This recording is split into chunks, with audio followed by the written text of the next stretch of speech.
Good morning all of you. आइए, continuity पर कहा था कि लेफ्ट हैंड लिमिट और राइट हैंड लिमिट बराबर है, तो डिफरेंशिएबिलिटी।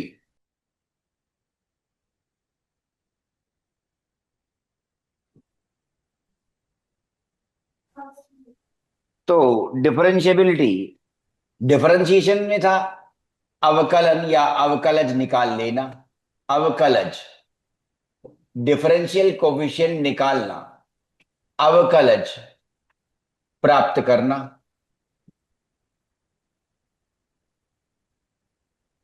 क्या कहलाता है? अवकलन कहलाता है। अवकलज प्राप्त करना क्या है?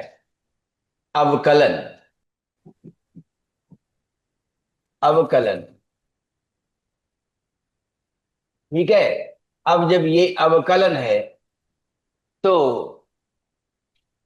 अवकलन के साथ डिफरेंशिएबिलिटी लाई गई। अवकलन क्या किया? कह रहे हैं अवकलन है डिफरेंशिएबिलिटी। ठीक है कि डिफरेंशिएशन आपने कहा, डिफरेंशिएशन। अब डिफरेंशिएशन से बना डिफरेंशिएबिलिटी। और डिफरेंशिएबिलिटी क्या है? अब डिफरेंशिएबिलिटी किसी से बना और उनका मतलब क्या है, सब फिर हम बना रहे हैं। पहले उनसे देखिए डिफरेंशिएबिलिटी। ठीक है, डिफरेंशिएबिलिटी अवकलनीयता, अवकलन निकालना तो अवकलन के योग्य होना। अवकलनीयता, अवकलनीयता।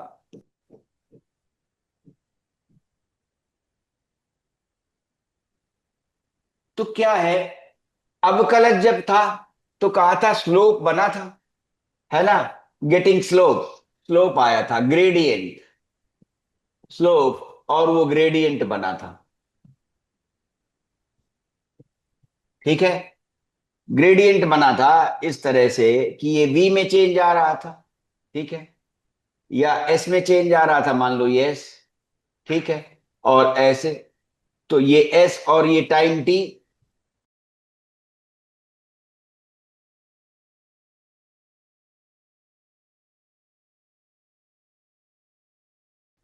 तो ये T1 से T2 के बीच डेल्टा टी आ गया। ठीक है, और P से Q के बीच जो S है, यहां से इस जगह से N तक, तो QN के बीच डेल्टा S आ गया। ठीक है, तो यहीं पर ये जो थीटा बन रहा था स्लोप, यहां वही थीटा यहां बनेगा। तो पता चला कि delta x by delta T जो कंसिडर किया था, ठीक है, clear, delta x by delta T, है ना, ये रेशियो कंसिडर किया गया था। ये एवरेज रेट ऑफ चेंज था।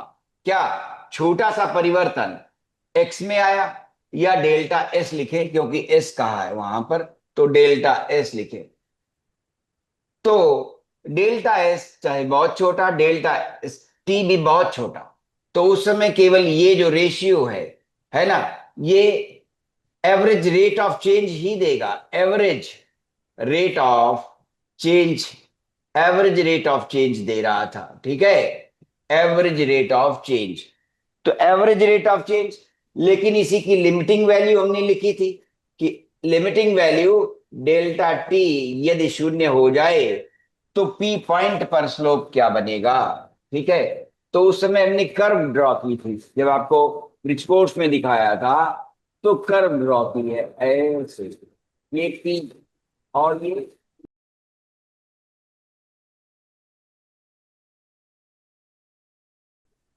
और यही बनी थी वेलोसिटी।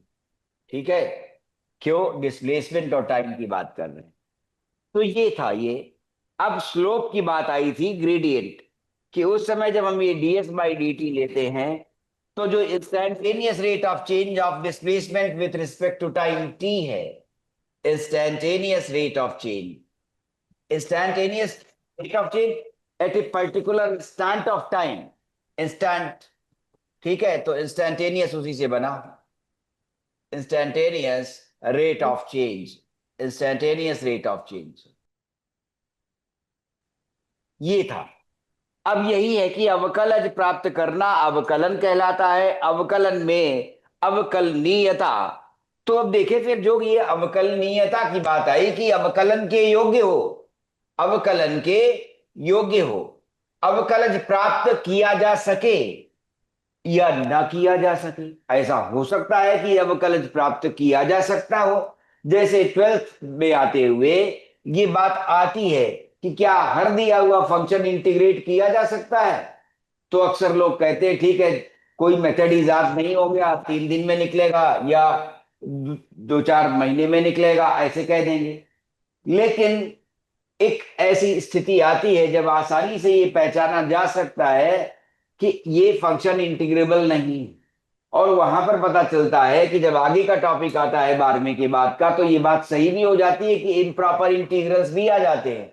तो जो इंटीग्रल कैलकुलस हम 12वीं में सीखते हैं उससे हर इंटीग्रल नहीं निकलता, हमें आगे जाना पड़ता, फिर इंटीग्रल ट्रांसफॉर्म बन जाता।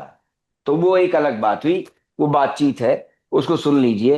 इंस्टेंटेनियस रेट ऑफ चेंज आ गया। तो अवकलनीयता क्या कहेगी कि भाई अवकलज हम निकाल पाएंगे कि नहीं, और अवकलज क्या है, स्लोप।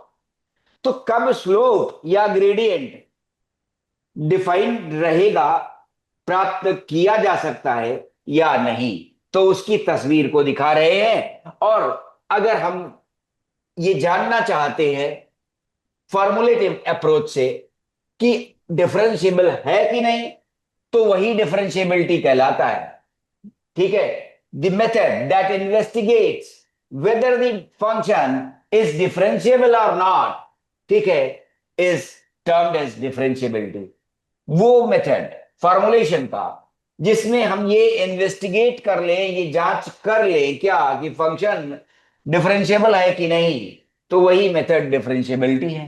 लेकिन डिफरेंशिएबिलिटी फॉर्मुलेटिव अप्रोच में क्या डिमांड करेगी, ये दर्शाना है। जैसे कंटिन्यूटी ने क्या डिमांड किया था कि लेफ्ट हैंड लिमिट और राइट हैंड लिमिट पहले बराबर आ जाए, और जब लेफ्ट हैंड लिमिट और राइट हैंड लिमिट बराबर आ जाए तो वो लिमिट फंक्शनल वैल्यू के बराबर हो, ऐसा। ठीक है, क्लियर। तो देखो जरा, स्लोप की बात हो रही है, ग्रेडियंट की बात हो रही है, देखिए जरा। मान लो छत पर गए और बात स्लोप की हो रही है, तो ये छत ऐसे आई और आपका कमरा यहीं पर रुक जाता है, और उसके बाद ये सीधी दीवार है। आप चलते आ रहे हैं या आप नहीं चलते आ रहे हैं, कोई कीड़ा इस छत पर रेंगता हुआ आ रहा है, ऐसे यहां क्रॉल कर रहा है, वो ऐसे आएगा। और जब ऐसे आएगा तो फिर उसके बाद जब यहां पर आएगा इस बिंदु पर, तो देखिए यहां पर स्लोप ऐसे था, parallel to the x axis है ना, ये parallel to the x axis. तो पता चला इस पॉइंट पी पर जबकि वो कीड़ा या कोई यहां से ओ से पी तक आया, तो बाईं तरफ हम क्या देख पा रहे हैं कि स्लोप लेफ्ट में कैसा है, parallel to the x axis जा रही है, ओपी, है ना, parallel to the x axis, x axis. ठीक है, ये किसकी है दिशा, ओपी। तो 0 डिग्री का एंगल बनाएगी, तो tan 0 क्या हो गया, 0 हो गया। तो बाईं तरफ तो स्लोप क्या है, 0। और उसके बाद कह रहे हैं ये खड़ा ढाल दिखेगा कमरे की दीवार का। तो अब अगर यहां पर चींटी आई तो यहां पर चूंकि खड़ा ढाल दिखेगा, और आगे अगर अगर अपने कदम बढ़ाती है तो गिर जाएगी। ठीक है, या यहां उसे संभलना पड़ेगा, तब दीवार के सहारे वो उतर सकती है। ठीक है, अब प्रश्न उठा कि अगर हम दाईं ओर आ रहे हैं तो दाईं ओर तो स्लोप बदल रहा है, तो दाईं ओर जब आए, ठीक है, एट पी क्या देख रहे हैं, अभी दो दो फंक्शन या दो ग्राफ और दिखाएंगे। तो अवकलनीयता कि स्लोप निकालने, स्लोप वेल डिफाइंड है, परिभाषित है कि नहीं है। ठीक है, तो पता ही चलेगा कि यदि अगर इसे ग्राफ के सेंस में लेंगे तो पॉइंट पी पर अगर डिफरेंशिएबिलिटी देखना चाहेंगे तो क्या मतलब निकलेगा। तो पता चलेगा कि ओपी के हर बिंदु पर, ओपी के किसी भी बिंदु पर क्या है, ये एक्स एक्सिस के पैरेलल ही जा रही है। तो मान लो यहां पर पॉइंट आया एल और यहां पर पॉइंट आया एम, तो एल और एम में जो परिवर्तन आया है, किस में, एक्स एक्सिस की दिशा में, तो वहां से यहां तक, ठीक है, एंगल क्या रहा, वो तो एक्स एक्सिस के पैरेलल ही जा रही है। तो जब पैरेलल जा रही है तो फिर बात ही खत्म हो गई, क्या कि यहां पर इस डिस्प्लेसमेंट के लिए कोई परिवर्तन नहीं आया। जहां पर एल में थे वहीं पर एम में है। ठीक है, अभी इधर वाला डिस्प्लेसमेंट नहीं देख रहे हैं, वर्टिकल वाला डिस्प्लेसमेंट उसकी बात कर बैठे। तो देखा कि एल और एम के बीच एक ही एंगल बन रहा है, कहां पर, एक्स एक्सिस के पैरेलल। तो एल एम भी क्या है, पैरेलल टू एक्स एक्सिस, वो भी पैरेलल ही है। तो यहां पर हम हर बिंदु के बीच क्या पा रहे हैं, 0 डिग्री ही बनेगा और स्लोप 0 ही है। लेकिन जब राइट में आते हैं तो पता चलेगा ये पी एम क्या हो रहा है, पी एम तो खड़ी ढाल पर आया। ठीक है, तो पी एम आया, पी एम में क्या हुआ, यहां पर पक्का पता चला एंगल तो 90 डिग्री बनेगा, दीवार एक्स एक्सिस से 90 डिग्री का एंगल बना लेगी। तो यहां पर एंगल जो बना है वो 90 डिग्री का है, और 90 डिग्री पर यहां पर फिर से डिफाइंड नहीं है, या आप कह देंगे इंफिनिटी है, या नॉट डिफाइंड है। तो पता चलेगा कि पॉइंट पी के दाईं तरफ, पॉइंट पी के दाईं तरफ स्लोप मिला ही नहीं। तो पॉइंट पी के बाईं ओर स्लोप कुछ और है, और दाईं तरफ तो स्लोप मिला ही नहीं। पॉइंट पी के बाईं ओर स्लोप एक्स एक्सिस के पैरेलल जैसा है, समतल है। ठीक है, और उसके बाद दाईं ओर जैसे ही आए तो खड़ा ढाल मिला। तो पॉइंट पी के बाईं ओर या दाईं ओर जरा सा परिवर्तन लेते हैं तो बाईं ओर और दाईं ओर स्लोप डिफरेंट आ गए। ठीक है, तो लेफ्ट हैंड डेरिवेटिव और राइट हैंड डेरिवेटिव डिफरेंट हो गए, डिफरेंट वैल्यूज आ गई, डिफरेंट वैल्यूज। तो इसका मतलब क्या हुआ, परिभाषित नहीं रहा। ठीक इस तरह से जैसे यहां पर अगर दो बिंदु थे तो परिभाषित है। क्यों, अभी जैसे जहां पर हम एल पे थे, ओ एल तक आए थे, एल से एम तक भी वैसी ही जा रहे हैं और एक्स एक्सिस के पैरेलल ही जा रहे हैं। ओ एल में पैरेलल थे एक्स एक्सिस के, एल एम में भी पैरेलल ही जा रहे हैं एक्स एक्सिस के।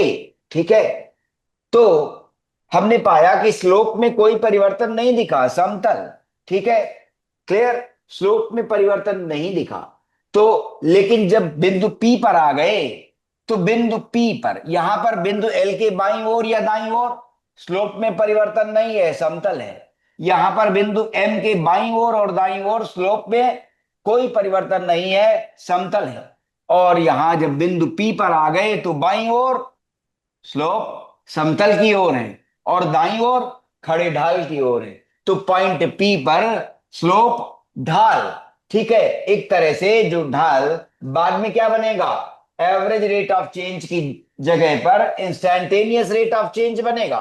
ठीक है, तो इंस्टैन्टेनियस रेट ऑफ चेंज जब ये बनेगा तो यहां पर वो वेल डिफाइंड नहीं है। क्यों, बाईं ओर कुछ और दाईं ओर कुछ और। तो कैसे कह दें कि इस बिंदु पर ढाल क्या है, थोड़ा सा संदेह बना होगा। अब उसे दिखाते हैं, देखना जरा। एक पठार या पर्वत ऐसे आया, तो लगता है कि यहां चोटी पर ढाल आ रहा है, यहां ढाल है, ढाल है, ढाल है। ठीक है, स्लोप बन रहा है, स्लोप आया। लेकिन यहां तो स्लोप ऐसा लगता है कि परिभाषित है। ठीक है, परिभाषित निकल रहा है। ठीक है, तो यहां पर हम एवरेज रेट ऑफ चेंज जान लेंगे पॉइंट पी के बाईं ओर और पॉइंट पी के दाईं ओर। जैसा कि साइन एक्स के ग्राफ में π/2 पर अगर हम चलें तो क्या कहेंगे। ठीक है, π/2 की जरा सा पहले, π/2 की जरा सा बाद में, तो क्या होगा। ठीक है, तो ये π/2 पर हम देखना चाहेंगे कि साइन एक्स अवकलनीय है या नहीं है। तो पता चलेगा कि y is equal to sine x, derivative क्या लेता है, dy/dx, cos x लेता है। और उसके बाद यदि हम कहें कि dy/dx π/2 पर x इज इक्वल टू π/2 पर क्या है, तो cos ऑफ π/2 आ गया। cos ऑफ π/2 जीरो है, जो कि सुपरिभाषित है, जीरो तो परिभाषित माना जाता है। ठीक है, तो cos π/2 is equal to zero, सुपरिभाषित। तो पता चला π/2 पर स्लोप 0 डिग्री, और पक्की बात है कि जब π/2 पर आएंगे तो टेंजेंट जो बनेगी वो एक्स एक्सिस के पैरेलल ही निकल जाएगी। तो इसका मतलब ये हुआ कि π/2 पर साइन एक्स अवकलनीय है। और यहां पर यही लग रहा था कि ये कोई पठार अगर देखा, अब कोई पर्वत की चोटी यानी ऐसे देखी, कैसे, ऐसा, तो भाई दीपक ने सुरेश से कहा, क्या ये पर्वत की चोटी, इस बिंदु P पर यार ढाल क्या है, इस बिंदु P पर क्या ढाल परिभाषित है, नहीं परिभाषित है। तो अब इतनी देर से जो व्याख्या कर रहे थे वो ये थी बात कि यहां पर हम ये दर्शन कर सकें कि पर्वत की चोटी पर इस बिंदु पर ढाल नहीं मिल रहा है और इस पठार पर बिंदु P पर ढाल मिल रहा है। ठीक है, तो यहां बाईं तरफ और दाईं तरफ हम देख पाते हैं साइन एक्स की ग्राफ की तरह, क्या कि π/2 पर साइन एक्स अवकलनीय है। और अगर ये कोई ग्राफ था एक लाइन और ये एक लाइन, तो जहां ये दोनों लाइनें रेखाएं जुड़ रही हैं, ठीक है, वहां पर हमने पाया कि जिस बिंदु पर ये रेखाएं जुड़ी हैं उस बिंदु पर, संयोग के उस बिंदु पर बाईं ओर और दाईं ओर ग्रेडियंट या स्लोप डिफरेंट है। इसलिए हमने ये कहा कि अवकलनीय नहीं रहा, यहां पर अवकलनीय नहीं है, यहां पर अवकलनीय नहीं है। ठीक है, तो आइए यहां अवकलनीय नहीं रहा, अवकलनीय नहीं रहा, क्यों नहीं रहा? राइट हैंड डेरिवेटिव और लेफ्ट हैंड डेरिवेटिव अलग अलग है। Left hand derivative is not equal to right hand derivative, इसलिए ये अवकलनीय नहीं रहा। और ये sine x y is equal to sine x अवकलनीय है। क्यों?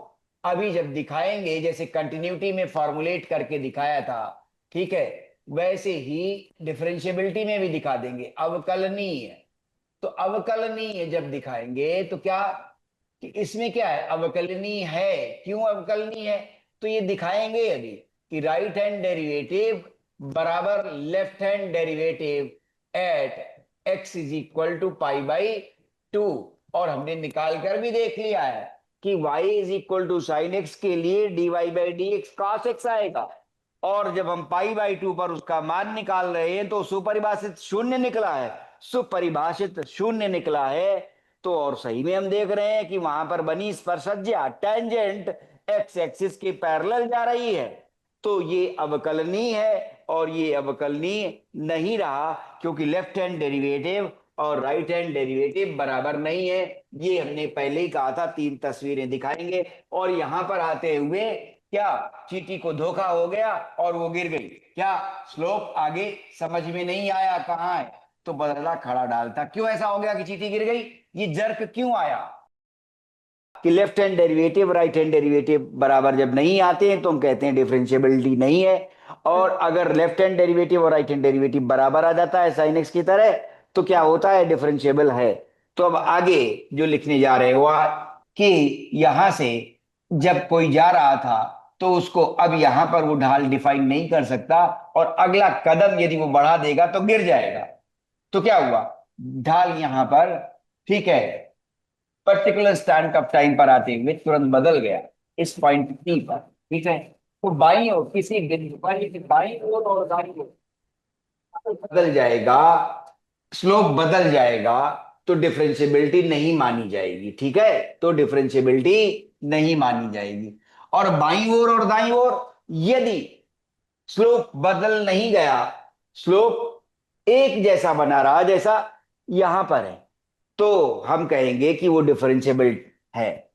तो अब आइए पहले लेफ्ट हैंड डेरिवेटिव और राइट हैंड डेरिवेटिव जैसे कंटिन्यूटी के लिए परिभाषा लिखी थी, ठीक है, वैसा देखिए। तो फॉर्मुलेशन में क्या होगा, नोटेशन पहले है संकेत अद्यतन, limit h tending to 0 f of x plus h minus F of x, function दिया है y is equal to, for y is equal to f of x. तो ये राइट हैंड डेरिवेटिव था, ये लिमिट निकालनी होगी। और फिर लेफ्ट हैंड डेरिवेटिव के लिए लिमिट, ठीक है, h टेंडिंग टू 0, क्या आया, एफ ऑफ एक्स बाईं ओर है ना तो माइनस हो गया एक। ठीक है, अब यहां पर x कंसिडर किया गया था लेकिन अब a है, तो x की जगह क्या आया, a। प्लस एच, और ये अब क्या हुआ, ए हो गया। ठीक है, ऐसे ही एक्स की जगह तो जनरल है, तो अब A minus H minus F of A upon minus H होता है इसमें। ठीक है, क्लियर। ये राइट हैंड डेरिवेटिव और लेफ्ट हैंड डेरिवेटिव के संकेतन है, और इससे लिमिट निकलती है। तो हम दो एग्जाम्पल लेना चाहते हैं। पहला एग्जाम्पल ले रहे हैं डिफरेंशिएबिलिटी टेस्ट करने का।